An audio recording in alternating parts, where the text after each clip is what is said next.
remember this incident. 1979, SLV-3 satellite launch vehicle, I was the project director, mission director. My mission is to put the satellite in the orbit. Thousands of people worked nearly 10 years.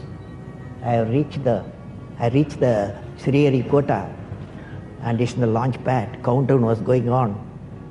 T-minus 4 minutes, T-minus 5 minutes, T-minus 1 minute, T-minus 40 seconds. Computer put a hold. Don't launch it. Computer says don't launch it. I am the mission director, I have to take decision. Everything is on. Behind me there are 6 experts.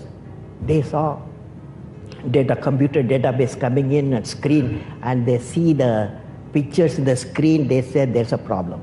The problem is there's a leakage in a system, in the control system.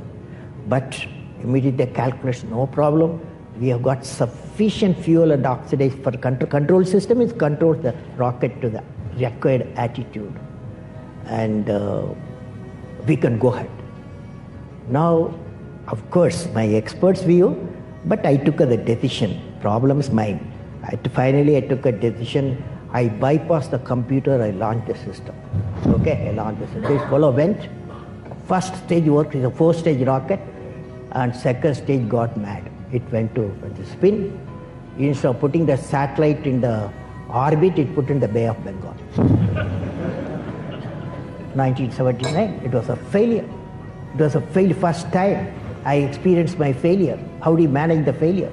Success I can manage. So at that time, a great man, a great leader, Professor Satish Dhawan, he comes to me, I'm very tired working nearly for months. He wakes me up, come, let us go for a press conference. Press is meeting there, like this, number of people, world press, with photos, this and that, all the gadgets, they are there. I was really frightened, I will be the culprit, because I'm the project director, mission director. What Satish Dhawan said, chairman, Indian Space Research Organization, said, dear friends, we have failed today. It's the first time I have to give all the success. All the failure is, I want to support my technologists and scientists and staff so that next year they succeed. So he took the whole blame himself. And then media asked, you have put Bay of Bengal so many crores, you have put it. Like that, a lot of criticism. He received the criticism. He assured them in a year we will succeed with our team. It's a very good team. Next year, here only interesting happened. Next year, July 18th, 1980, when he succeeded, Professor Dhawan said, you go and conduct the press conference. Do you follow what it means? It means when the failure occurred, the leader took it up. When the success came, he gives to his team.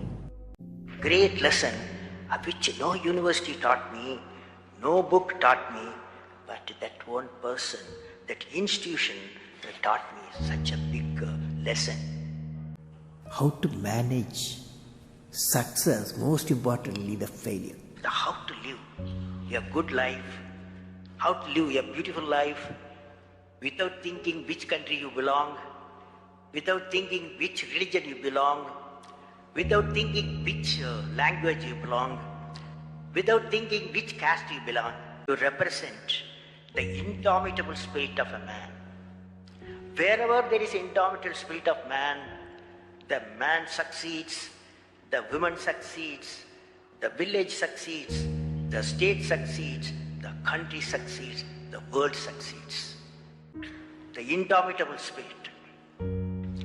Sri Dhirubhai Ambani has a mission and a great entrepreneur who had seen successes. For success, any mission, what we need is indomitable spirit. Let us study the characteristics of an indomitable spirit. It has 2 components. Indomitable spirit has got 2 components. The first component is that there must be a vision leading to higher goals of achievement. I would like to recall a couplet, the Tirukkural, by the poet Saint Thiruvalluvar, written in 2000 years ago.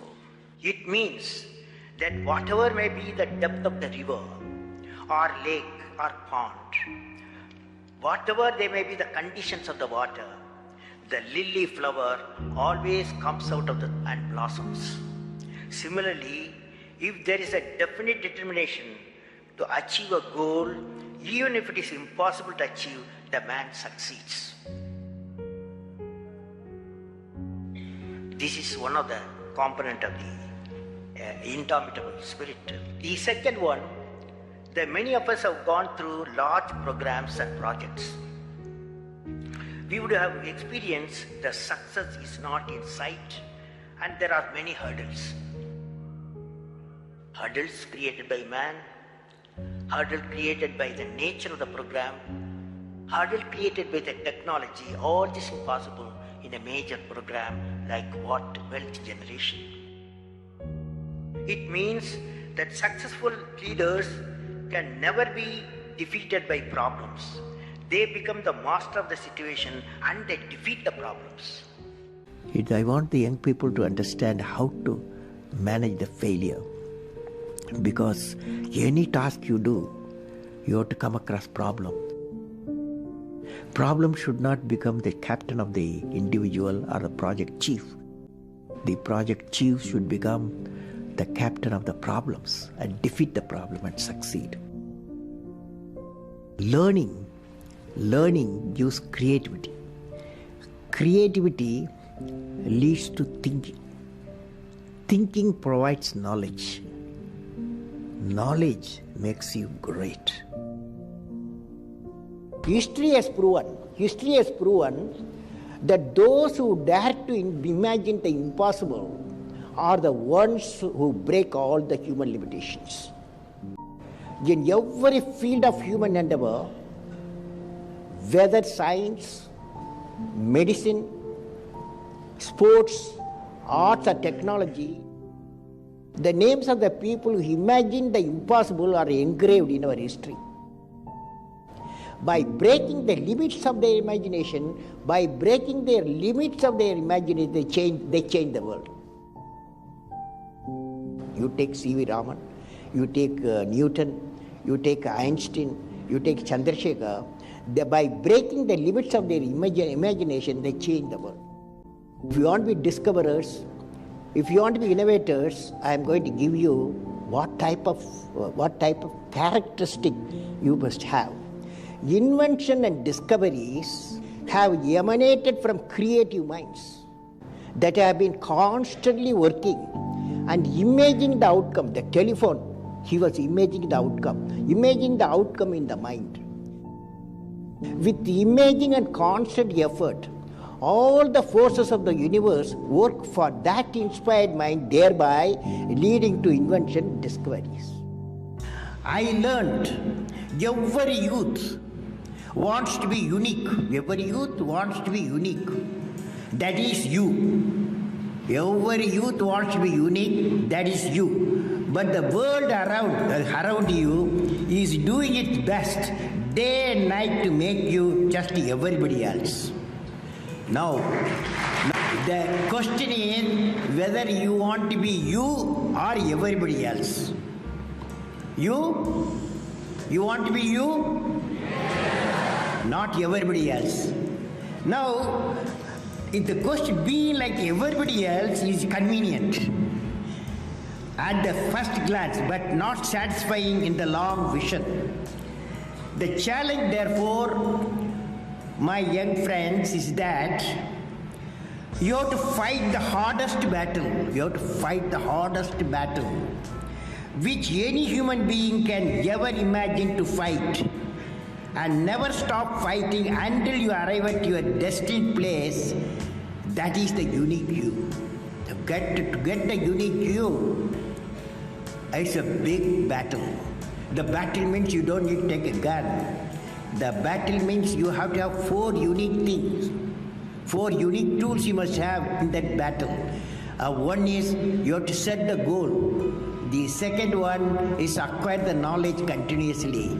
And third one, it's a hard work with the devotion. And fourth is perseverance.